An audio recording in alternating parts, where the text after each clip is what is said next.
What's going on, guys? Nerds and Zeros everywhere. We just got back from seeing Star Wars Force Awakens. That's right, Episode 7 has finally come out. Mike and I are joining up today to do our quick initial reaction review. Again, we had just gotten out of the theater, so here we are just to talk a little bit about it. Fair warning, there's going to be some spoilers, obviously, but we're going to start off with just like our initial reactions. Mike, how you feeling, man? I'm feeling very, very good because Star Wars is back. It is back. Finally, it's back. We have Star Wars again, and I am so happy. Today, leading up, I lined up at noon. Yeah. And I saw it at 7 o'clock, and it was worth every second, and I'm so happy that we're back. Yeah.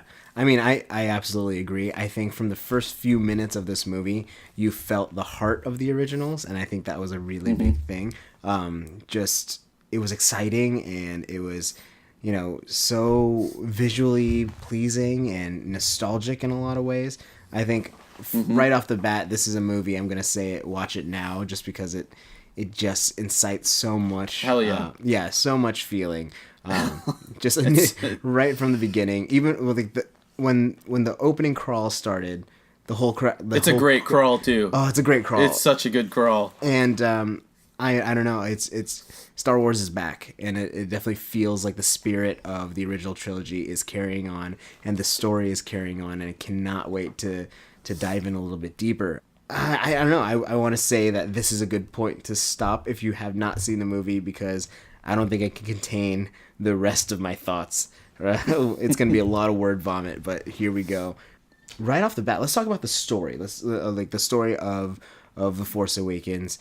What did you think of it? Were there any plot points that you thought were a little bit, unnecessary or underdeveloped or anything like that? I think yes. It's not a perfect movie by any means. It's not. I mean, I wouldn't put it up there with the original trilogy, but like the thing is, like, people have to realize the original trilogy are three of the greatest movies of all time. Yeah. Like, it's not just three of the greatest science fiction movies of all time.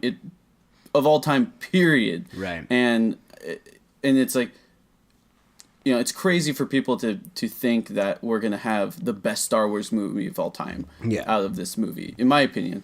That's how I kind of went in, and it's way, way better than the prequels. I mean, like, watching this movie, I forgot the prequels even existed. Yeah. I mean, the prequels did not set the bar very high, so for it to be better than the prequels, that's an easy feat. But for it to... I don't think it, like you said, I don't think it's better than the original trilogy, but I think it holds up next to them pretty well on its own. For sure. And it sets us off in the direction that we could get some pretty damn good stories heading off from here. But so getting into the story, I thought it started out fantastic. I love we're doing spoilers now, right? Yeah. Okay. So I love that Kylo Ren is Leia and Han's son. I thought that was great. Pulling a good way for them to pull from the old expanded universe, and bringing it just made sense, really. It really made, in my opinion, it made Kylo Ren into a really interesting character. He's not just a villain just for being a villain. And he's not just a rehash of Darth Vader, which I think a lot of people thought he might have been. That was a big worry of mine too, that he would just be another Vader clone, but he really wasn't. Yeah, and he's not at all. Yeah. I mean, in some aspects, I even feel like he's more complicated than Vader. He's got more stuff going on. Yeah. Yeah, he definitely does. He's a tortured soul. There was some plot points. There's quite a few that are very similar to some of the plot points in the original trilogy. And I think to most people, it's not going to bother them. And it really didn't bother me at all. The only thing that bothered me was at the end with the Star Destroyer. Right, yeah, me too. It just, I don't know. To me, it wasn't necessary to have that in the movie in order to get what needed to get done in this movie done. Yeah. It didn't like the Star Destroyer. I mean, the Star Destroyer was cool. It was badass. Like, sure, it was just a better Death Star, I guess. and instead of destroying one planet, destroy the whole system. Yeah. Yeah. But it's just like to me, it was the motivation for the resistance to go after them in a really quick amount of time. But I didn't think that motivation needed. I thought there was enough motivation already. So that's really my only quip. Really, I love the movie. It was so much fun, and it's just, it felt so good to watch a fun Star Wars movie again. Yeah, and I have to agree with you with like the story. My issue with the story, it mostly is the Starkiller planet that they were controlling. Just because I felt like it was nice because in a way it felt like kind of like what Jurassic World did with Jurassic Park. It felt like a soft reboot of the same story, but it was almost too similar in some respects. Like when Poe is, inside inside of the Star Destroyer trying to, decapacitate the accelerometer thing. It was just obviously we can think of a part in the first, episode 4 that it's very similar to that, and the whole, Sure. we need to get this droid to send a message, like there were so many things to draw from. You also have like the the gunslinger, coward who tries to desert and decides to have a good heart and stays behind. Like there were so many parallels drawn that it almost felt too conveniently like the original movie.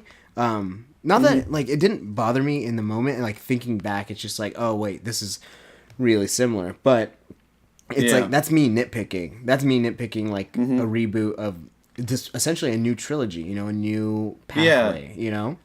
Well, and like to me, like the way I've been thinking about it since seeing it a couple hours ago, is like, yeah, there is those parallels, and like I did, like the one problem I did have was the Star Destroyer, but the other parallels, yes, they were like a very similar storyline, but they felt different still to me. Yeah. Like, I don't know. It's just like, it was interesting because these new characters are vastly different to our original heroes. So I think what's there nice was about a few issues. Okay, go ahead. Go ahead. I think what's nice about the new characters is that they carry a lot of the same dynamics as the original heroes, but in a lot of ways the dynamics are switched up, vastly. Like huge spoilers right now is that Rey is the Jedi, and in the marketing they didn't hint to that at all. Like the whole time I thought it was gonna be Leia's daughter. They handled that really well, and then so we have this kind of this hot-headed, naive but willing to learn kind of character that is also flying the Millennium Falcon. Like it's like, oh god, that was so fucking it's awesome. So cool. And then you also have Finn, was so great. Finn is the hardest character for me to figure out, because like his dynamic is very similar to how I felt Luke was in a lot of ways, but he has a lot of Han Solo in him, and there's a lot of originality in him too. And then there's Poe, who's just the most charming dude. Like every time that Poe Dameron was on this on the screen, I was just like, I love this. I want to see more of this fighter pilot. And he felt like this Han Solo, that's what I'll say. Yeah, what was that? Yeah, well, and that's what I'll say is I think this movie does such a great job of setting up the future. Yeah. And setting up the next 2 movies, or however many we're gonna get with these set of heroes. Because there was some parallels in this movie, but that the next movie is not going to. Yeah, it's gonna just be the way that they've broken different. off.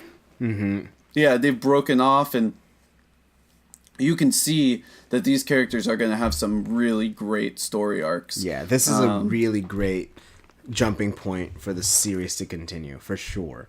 They did their job in earning fan trust, creating a hype, and creating another version of this universe that we all know so well already. Exactly. Well, they brought back the magic with this one. They gave some fan service. Sure, maybe a little bit too much fan service, as some might say. Yeah. I didn't have any problem with it. I was loving it. I'm one of the fans that love the service, Yeah, exactly. It's like we've waited so long for this. Yeah. Enjoy it.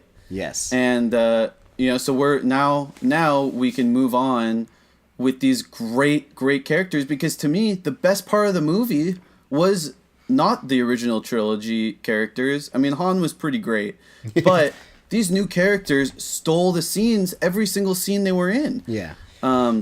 And so I was really, really happy that they did not have to fall back on the original trilogy characters. I mean, they really weren't even in it that much other than Han. And I want to call attention to that. Let's talk about characters next. And that Sure.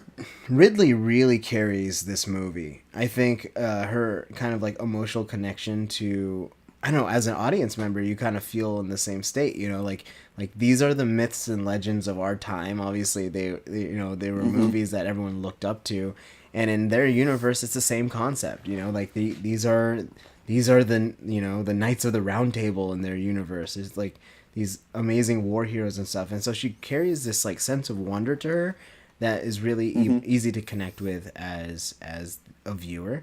I thought she did an outstanding job. Really, really great breakthrough performance. And then Finn was just great. He was a lovable dude, very comedic, just genuinely funny. And his connection and his range when he gets angry or excited, you could see that there's going to be a lot of potential there. And then, like I already said, I love Poe. But I think it needs to be noted that Kylo Ren was really well portrayed by Adam Driver. As angsty and temper tantrum throwing as he was, super well done, and not to the point where you're just like, oh great, it's another Hayden Christensen. There's like something interesting about how he had like a very drolling, like stoic face, but there was also so much emotion that peeped through in those moments. Yeah. I'll go off that Kylo Ren, because Kylo Ren was probably my most impressive part of the movie. I loved what they did with Kylo Ren. They created a great villain for this franchise. Yeah. Because he's not, like I said earlier, he is so conflicted, and he's so just at war with himself, and you can see that. And like, yeah, I mean, like, he throws his fits, but he's still young. Yeah. Like, you can tell in this movie he's not like an older dude. He's still learning the ways of the Force, and he's so conflicted, and he's frustrated because he wants to understand everything, and he wants to be perfect.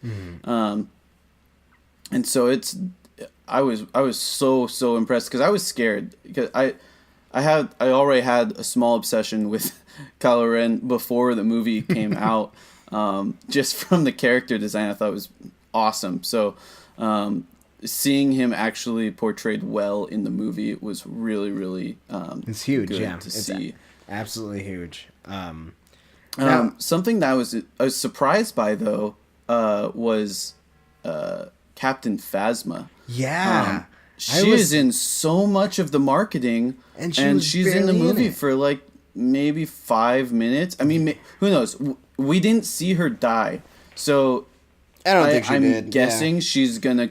I'm guessing she's gonna come back, because it's too. I mean, she's too cool of a character, and the fans have spoken already on that character design alone. The character design was great, but the utilization of that character specifically, I was just like, man, I was kind of let down. Like, everyone said she would have like a Boba Fett type presence, and I didn't know. I mean, she kind of did. Yeah, because Boba Fett never said anything. Like, he was barely used. He was just a badass because people latched on to it, and like he did some cool things. But like, even Captain Phasma in this, she was kind of just. She didn't do anything except for like her presence was there. So I want to see that expand, because we really don't know where the First Order ends. Yes, they had that planet, but obviously there's battleships, and there's got to be other bases. So I mean, I'm sure. Yeah, and I'm pretty sure they're gonna bring her back for sure. Yeah, and then I think it's to be said, the fate of Han. Oh, yeah. And that scene, man, that scene was heartbreaking. It got me, man. I mean, it did get me. Like, I knew it was coming. Like, I think we all knew. Oh yeah, everybody knew. From the first moment you see him pop up in that first teaser trailer, you're just like, this might be it for Han. Yep. and I think they handled it beautifully. I think it was shot beautifully. Oh, The it was lighting in that fantastic. scene is impeccably done.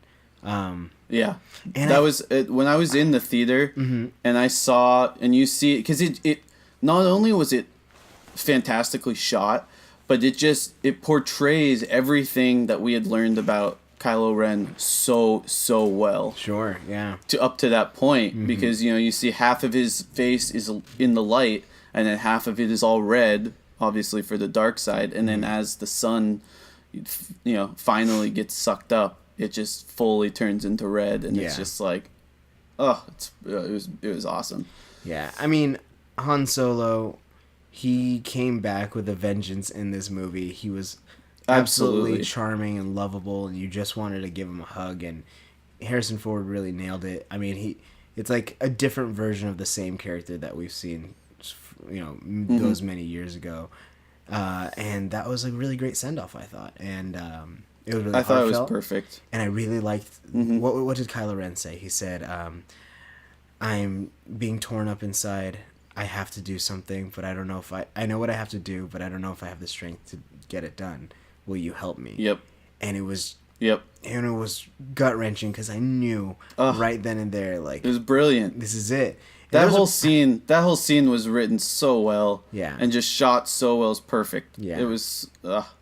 I do was think great. that was like a really powerful moment. Whether or not you anticipated it, it still held a lot of weight. And Absolutely. yeah, it's gonna be sad imagining the rest of the Star Wars universe without him. But I think it was a good place for him to go. And I really like that they were fearless enough to let him go. Mm-hmm. Because they could have easily kept him around until, episode 9. Yeah, Easily. And just, keep feeding off the nostalgia and try to get more money from people that way.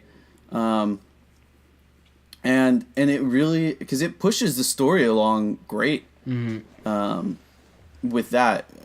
And, and it furthers Kylo Ren's story. It furthers a whole bunch of stuff. yeah.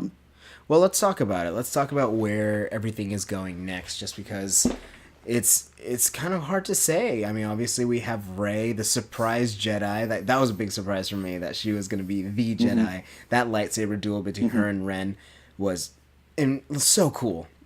So cool. So good. It's so unexpected. They really got me with that marketing, man. Yeah, me too. But I was surprised that was one of the last scenes in the movie too. yeah. Like I almost thought when she was having her vision when she touched the lightsaber, I almost thought that from the marketing, I thought that is where that was gonna pop up. Oh yeah, that makes sense. But I liked it. But they did a great job of misdirecting you too. Yeah, but then let's talk about the future of Rey. She is training with Luke, who looks amazing, by the way. He looks like a He does. He looks awesome. full-fledged Jedi master, and I can't wait to see how that relationship develops. I personally think that they're related in some way, if not daughter, then something. I think she's guaranteed his daughter. Yeah. Because they kept talking about it with Maz Kanata, that whole scene, and like Lupita. the way that Han was looking at her, just made it seem like, okay, I know whose daughter you are, and I'm going to take you in because he's gone. Yeah. Yeah. And we're gonna basically Obviously, move this along. Cannot wait to see how that plays out. We also have my big question to you is, where do you think the First Order is going now? The remnants of the Empire, like at the end of this movie, where is it? Where do they have left to go? Well, we got Snoke. Oh, I guess. So, I mean, yeah. Snoke is the emperor of this, Emperor Palpatine of this series. Yeah, Smeagol 2.0. I mean, I can't wait until we see him not as a hologram. Yeah, because I feel like he's gonna be. It's like gonna a be little crazy. dude. And I mean, like, think about what's gonna happen in this next movie. We're gonna see Rey get trained by Luke. We're going to see Kylo Ren finish his training with Snoke. Yeah. And then we're going to have another showdown between Rey and Kylo Ren. And if Rey is Luke's daughter, then they're cousins. So there's going to be another layer of, emotion in a fight between them. Yeah. It's going to be cool. And here's my question, though. Like, what about Finn? He doesn't really have anywhere to go right now. I'm wondering if he's going to take on, like, the role of, like, Leia in the sense that he's going to work more closely with, like, the military side of all of this. You know, and just, like, I don't know. I think he's going to... I mean, obviously, there's going to be a love story between Finn and Rey. Yeah, which I think is really great. Their chemistry together is, like, so good. It's really good. So good. So I think that he's going to be the Han Solo of this series. Okay. More. And kind of take on that role. Mm-hmm. Maybe. I mean, but he is kind of a wild card because he isn't really all that good at anything. You know, I mean, like, he knew... he knew the workings of the First Order. Yeah. Because, you know, obviously he was a stormtrooper. But now that the Starkiller base is gone, what else is he left doesn't have that information anymore. So it's interesting. Obviously, he's going to be a main character. Yeah. But who knows? Who knows what's up with him now? Oh man. Well, I mean, I definitely have to see it again because I just want to be able to see it with a clear head. I was so excited and like hyped up for this movie, and it didn't. People kept telling me lower your expectations, like you don't want it to suck. My expectations were very high, and I feel like they were met, if not exceeded. I felt really great coming out of that theater. So much fun. So much nostalgic energy, but at the same time, something new and exciting. Mm-hmm.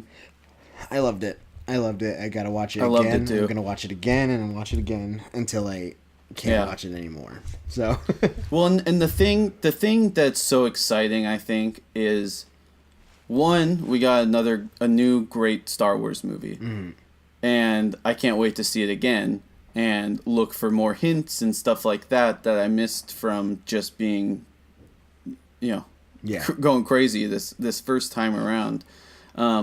But the other exciting thing is that the future is so bright. Mm-hmm. And we have so much to look forward to, and we know we're going to get some great, great stories coming up. Oh, I think that about does it. I mean, this was a good first initial reaction review. I'm sure we're going to talk about it more on the podcast. But thank you guys so much for watching. Mike, do you have anything else left to say to these Star Wars fans out there? Go see the movie. I mean, I'm sure you've seen it already if you're watching this this far. I hope you have. Oh, no. What if they just started watching it like a bunch of idiots? Let us know what you thought about it in the comments below. Mm-hmm. And give us a thumbs up on this video. We'll have a lot more of these, and we'll have a lot more Star Wars talk on our podcast, which comes out on Wednesday. You can find that on our website, www.earthsmightiestzeros.com. Yep. Yeah. Oh, Star Wars is back. Yes, I'm Star so Wars excited. is back in full effect. I'm so happy. And I can't wait to indulge a little bit more. But ladies and gents, zeros and nerds, may the Force be with you all. Always. There we go. Thank you guys so much. We'll see you later. Bye. Bye.